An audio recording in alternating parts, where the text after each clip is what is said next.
দর্শক স্বাগত news 24 global টাইমে আপনাদের সাথে আছি আমি ফয়সাল মাহমুদ। নীতিমালা পরিবর্তন না করা হার্ভার্ড বিশ্ববিদ্যালয়ের $2.3 বিলিয়ন তহবিল আটকে দিলেন মার্কিন প্রেসিডেন্ট। সোমবার এক বিবৃতিতে এই কথা জানিয়েছে হোয়াইট হাউস। এদিকে ট্রাম্প প্রশাসনের দাবিগুলো বিশ্ববিদ্যালয়টির একাডেমিক স্বাধীনতার জন্য হুমকি স্বরূপ বলে জানিয়েছে হার্ভার্ড কর্তৃপক্ষ। মার্কিন প্রশাসনের এমন সিদ্ধান্তে আন্তর্জাতিক মহলে চলছে আলোচনাও।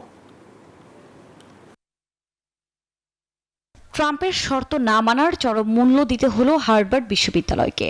মার্কিন প্রেসিডেন্ট হিসেবে মসনদে বসে হোয়াইট হাউস ও প্রশাসনিক দপ্তরের আমূল পরিবর্তনের পর ট্রাম্পের চোখ পড়ে বিশ্ববিদ্যালয়ের দিকে। বেশ কিছু বিশ্ববিদ্যালয় ও কলেজে পরিবর্তিত নীতিমালার একটি প্রস্তাব উত্থাপন করেন তিনি। আপত্তি জানায় হার্ভার্ড বিশ্ববিদ্যালয়। এতেই বাধে বিপত্তি। মার্কিন প্রেসিডেন্ট ডোনাল্ড ট্রাম্পের প্রস্তাব প্রত্যাখ্যান করায় বিশ্ববিদ্যালয়ের $2.3 বিলিয়ন তহবিল আটকে দেওয়ার ঘোষণা দেন ট্রাম্প প্রশাসন। সোমবার বিশ্ববিদ্যালয়ের স্বাধীনতায় হস্তক্ষেপ এড়াতে এই প্রস্তাব প্রত্যাখ্যানের কয়েক ঘন্টার মাথায় এই ঘোষণা আসে হোয়াইট হাউসের পক্ষ থেকে। যদি এমন আশঙ্কা থেকে শুক্রবার তহবিল বন্ধে নিষেধাজ্ঞা চেয়ে আদালতে মামলা করেছে বিশ্ববিদ্যালয় প্রশাসন। সেই সঙ্গে সরকারের দাবিগুলো বিশ্ববিদ্যালয়টির একাডেমিক স্বাধীনতার জন্য হুমকি স্বরূপ বলে জানিয়েছে হার্ভার্ড কর্তৃপক্ষ। গণমাধ্যমের প্রতিবেদনের তথ্য বলছে, গাজা ইসরায়েলি আগ্রাসন শুরুর পর থেকে বিশ্বের বিভিন্ন দেশের মতো যুক্তরাষ্ট্রের বিশ্ববিদ্যালয়গুলোতেও ইসরায়েল বিরোধী বিক্ষোভে নামেন শিক্ষার্থীরা, আর এতেই চড়েছেন ট্রাম্প।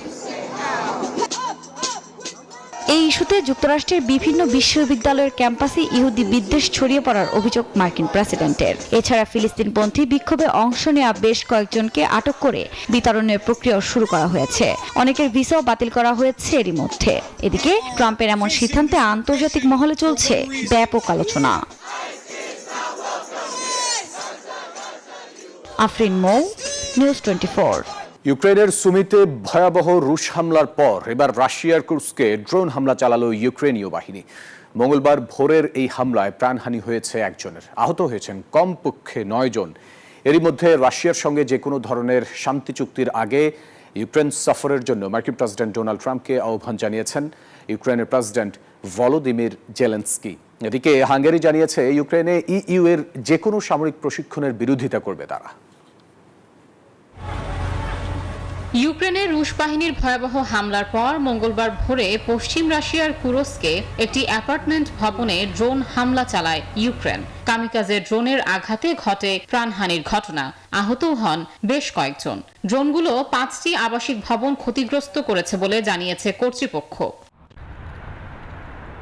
সোমবার ইউক্রেনের প্রেসিডেন্ট ভলোদিমির জেলেনস্কি রাশিয়ার সঙ্গে সম্ভাব্য যে কোনো চুক্তির আগে মার্কিন প্রেসিডেন্ট ডোনাল্ড ট্রাম্পকে ইউক্রেন সফরের আহ্বান জানান। যুদ্ধের ভয়াবহতা নিজের চোখে না দেখলে সঠিক সিদ্ধান্ত নেওয়া সম্ভব নয় বলেই দাবি করেন তিনি।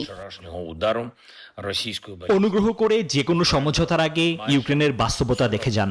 আমাদের বেসামরিক নাগরিক, যোদ্ধা, হাসপাতাল, গির্জা, শিশুদের অবস্থা নিজের চোখেই দেখুন। এদিকে ইউক্রেনের সুমি শহরে হামলার ব্যাপারে ক্রেমলিন জানিয়েছে শুধুমাত্র সামরিক লক্ষ্যবস্তুতে হামলা চালায় তারা। এবারও তার ব্যতিক্রম হয়নি বলে জানালেন রুশ পররাষ্ট্রমন্ত্রী সের্গেই ল্যাভরভ। চলমান উত্তেজনার মধ্যেই সোমবার হাঙ্গেরির পররাষ্ট্রমন্ত্রী পিটার সিৎজার্তো জানালেন ইউক্রেনের অভ্যন্তরে ইউরোপীয় ইউনিয়নের সামরিক প্রশিক্ষণের কোনো মিশন পরিচালনায় রাজি হবে না তার দেশ। Desk report, news 24। পরমাণু চুক্তিতে রাজি না হলে ইরানে হামলা চালানো হবে, আবারও হুমকি দিলেন যুক্তরাষ্ট্রের প্রেসিডেন্ট ডোনাল্ড ট্রাম্প। তেহরান অবশ্য বলছে ইচ্ছাকৃতভাবেই উত্তেজনা বাড়াচ্ছে ওয়াশিংটন। কদিন আগেই ওমানের মাস্কাটে আলোচনায় বসে দুপক্ষ। আগামী শনিবার দ্বিতীয় দফায় বৈঠক হওয়ার কথা রয়েছে। পরমাণু কর্মসূচি নিয়ে যুক্তরাষ্ট্র ও ইরানের বিবাদ নতুন কোনো বিষয় নয়, তবে এবার চলমান আলোচনার মধ্যেই চলছে হামলার হুমকি। এমন অবস্থায় নতুন করে অস্থিরতা শুরু হয়েছে মধ্যপ্রাচ্যে। মার্কিন প্রেসিডেন্ট ডোনাল্ড ট্রাম্প বলে আসছেন চুক্তিতে না এলে ইরানের পরমাণু স্থাপনায় হামলা করা হবে। একই হুমকি আবারও দিয়েছেন তিনি। সোমবার এয়ারফোর্স ওয়ানে সাংবাদিকদের সঙ্গে আলাপকালে তিনি এই হুমকির কথা বলেন।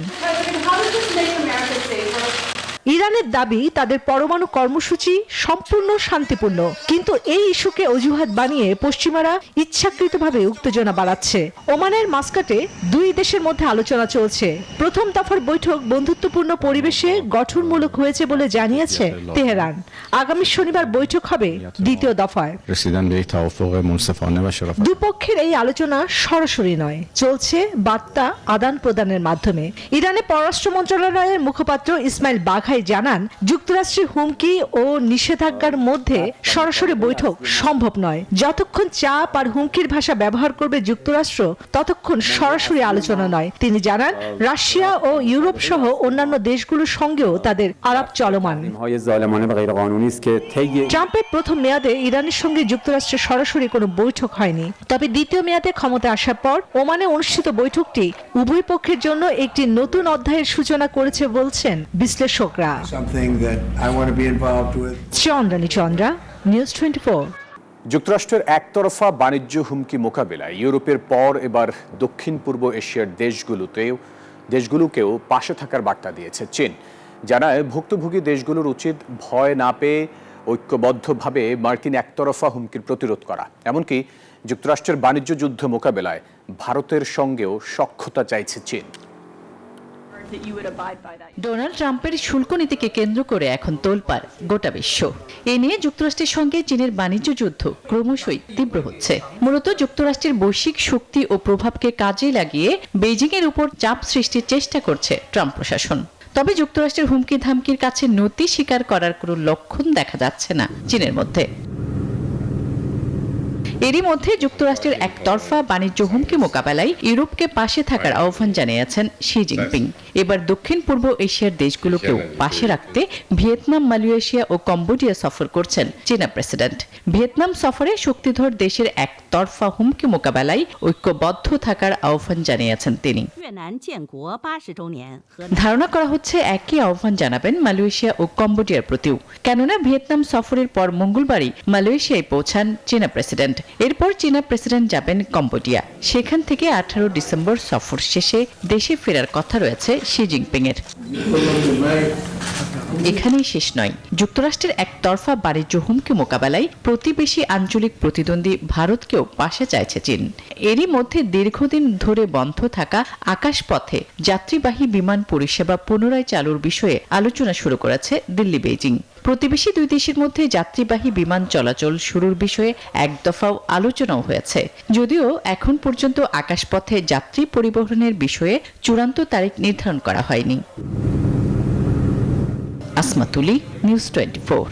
দর্শক, যুক্তরাষ্ট্রের সঙ্গে চীনের বাণিজ্য যুদ্ধ ক্রমেই তীব্র হচ্ছে। সেই আবহেই এবার যুক্তরাষ্ট্রে চুম্বক ও বিরল খনিজ রফতানি বন্ধের ঘোষণা দিয়েছে চীন। ধারণা করা হচ্ছে শি জিনপিং সরকারের নতুন এই পদক্ষেপে বড় ক্ষতির মুখে পড়তে পারে যুক্তরাষ্ট্র। কারণ চীনের বিরল খনিজগুলো বৈদ্যুতিক গাড়ি, অ্যারোস্পেস, সেমিকন্ডাক্টর ও সামরিক সরঞ্জাম তৈরিতে ব্যবহৃত হয়। এমনকি বিরল চুম্বক, ড্রোন, রোবট ও ক্ষেপণাস্ত্র তৈরিতেও অপরিহার্য। পাল্টাপাল্টি শুল্কারোপের মধ্যে গত 4 এপ্রিল 6টি বিরল ভারী ক্ষার মৃত্তিকা সহ বিরল চুম্বক রফতানিতে কড়াকড়ি আরোপ করে চীন সরকার।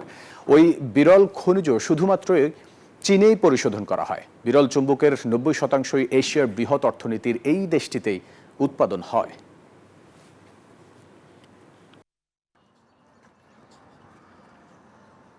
বারো ফরাসি কর্মকর্তাকে বহিষ্কারের ঘোষণা দিয়েছে আলজেরিয়া। পাশাপাশি 48 ঘন্টার মধ্যে দেশ ছাড়ার সময়সীমাও বেঁধে দেওয়া হয়েছে তাদের। সোমবার এক প্রতিবেদনে এই তথ্য জানিয়েছে বিবিসি। ফ্রান্সে 3 আলজেরিয়া নাগরিককে গ্রেফতারের জেরেই এই সিদ্ধান্ত নেওয়া হয়েছে বলে ধারণা করা হচ্ছে। এর আগে 2016 সাল থেকে ফ্রান্সের রাজনৈতিক শরণার্থী হিসেবে বাস করছিলেন আলজেরীয় সরকারের কড়া সমালোচক আমির বুকর্স। 2023 সালে তাকে দেশটি থেকে অপহরণ করা হয়। এ ঘটনায় সম্প্রতি আলজেরিয়ার 3 নাগরিককে গ্রেফতার করে ফ্রান্সের পুলিশ, যাতে উত্তেজনা ছড়ায় দেশ দুটির মধ্যে।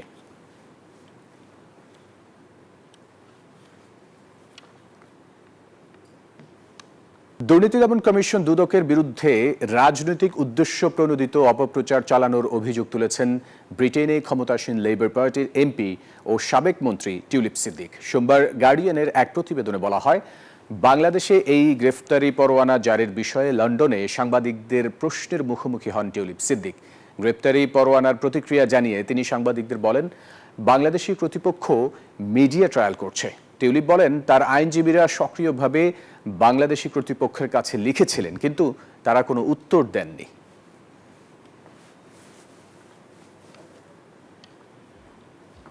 ইতিহাস গড়ল মার্কিন ধনকুবের জেফ বেজোসের প্রতিষ্ঠান ব্লু অরিজিন, যার সাক্ষী হলেন পপ তারকা Katy Perry, TV host Gayle King থেকে শুরু করে নানা পেশার 6 নারী। তারা মহাকাশ ভ্রমণ করে এলেন মাত্র 11 মিনিটের যাত্রায়। ব্লু অরিজিনে নিউ শেপার্ডের রকেটে চড়ে স্থানীয় সময় সোমবার 14 এপ্রিল সকাল 8:30টায় টেক্সাস থেকে মহাশূন্যের পথে যাত্রা করেন 6 নারী। নিউ শেপার্ড মহাকাশযানটি ভূপৃষ্ঠ থেকে 100 কিলোমিটার উচ্চতায় পৌঁছে প্রায় 3 মিনিট সেখানে অবস্থান করে। 4 মিনিট মহাশূন্যে ভেসে অনন্য এক অভিজ্ঞতার সাক্ষী হলেন 6 নারী। পুরো যাত্রা ছিল 11 মিনিটের। যাত্রার 100 কিলোমিটার উপরে কারমাইন লাইন অতিক্রম করেন অভিযাত্রীরা। এই মহাকাশ অভিযানের প্রধান আকর্ষণ ছিল মার্কিন পপ তারকা কেটি পেরি। আর এই যাত্রার নেতৃত্ব দেন ব্লু অরিজিনের মালিক জেফ বেজোসের বাগদত্তা লরেন সানচেজ। কেটি পেরি ছাড়াও সঙ্গে থাকা অন্য নারীরা হলেন টিভির হোস্ট গেইল কিং, মহাকাশ উদ্যোক্তা আয়েশা বোয়ে, নাগরিক অধিকার কর্মী আমান্ডা লুয়েন ও চলচ্চিত্র প্রযোজক কোরিয়ান্নাও ফ্রিন। তবে এই যাত্রার কেউই মহাকাশচারীর মর্যাদা পাবেন না। এই মহাকাশ যাত্রা শুধু বিজ্ঞান নয়, সঙ্গে ছিল ফ্যাশনও। প্রথাগত স্পেস স্যুট পরেননি 6 নারীর কেউই। তার পরিবর্তে ফ্যাশন ব্র্যান্ড মমসের ডিজাইন করা বিশেষ স্যুটে উজ্জ্বল হয়ে ওঠেন তারা। মহাকাশ সফরের সঙ্গে এটি যোগ করেছে নতুন এক আভিজাত্য।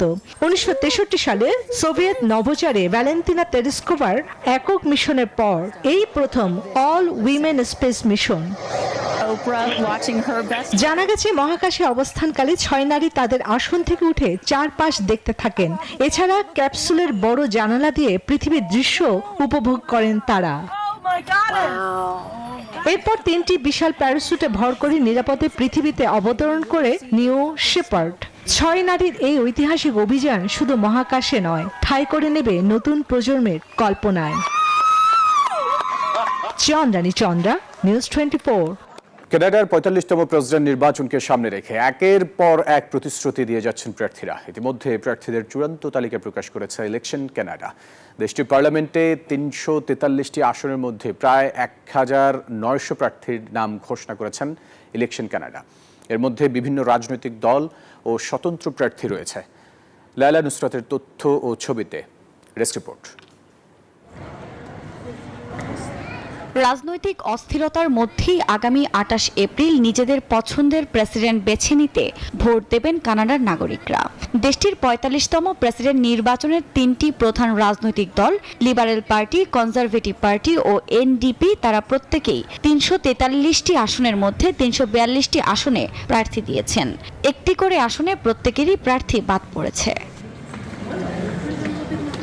লিবারেল পার্টির মার্ক কার্নির বিপরীতে 5 জন প্রার্থী প্রতিদ্বন্দ্বিতা করছেন। কানাডার সবশেষ জনমত জরিপ অনুযায়ী আসন ও সমর্থনের দিক থেকে লিবারেল পার্টি অনেক এগিয়ে রয়েছে। এদিকে জাস্টিন ট্রুডোর সরকার পতনের পিছনে ইমিগ্রেশন অবস্থাকে দায়ী করেছেন অনেকে। যদিও নির্বাচনী প্রচারণা শুরু হওয়ার পর ইমিগ্রেশন ইস্যু নিয়ে কোনো আলোচনা বা বিতর্কের সৃষ্টি হয়নি বলেই জানিয়েছেন দেশটির গণমাধ্যম। এ অবস্থায় শান্তিপূর্ণভাবে বিভিন্ন প্রদেশে বিভিন্ন দলের প্রধানরা নির্বাচনী প্রচারণা চালিয়ে যাচ্ছেন। অর্থনৈতিক বিশ্লেষকরা মনে করছেন, আগামী নির্বাচনে যেই আসুক কানাডার বর্তমান অর্থনৈতিক পরিস্থিতি মোকাবেলা করতে চ্যালেঞ্জের মুখোমুখি হতে হবে। দর্শক, এই ছিল সংবাদ। এতক্ষণ সাথে থাকায় ধন্যবাদ সবাইকে।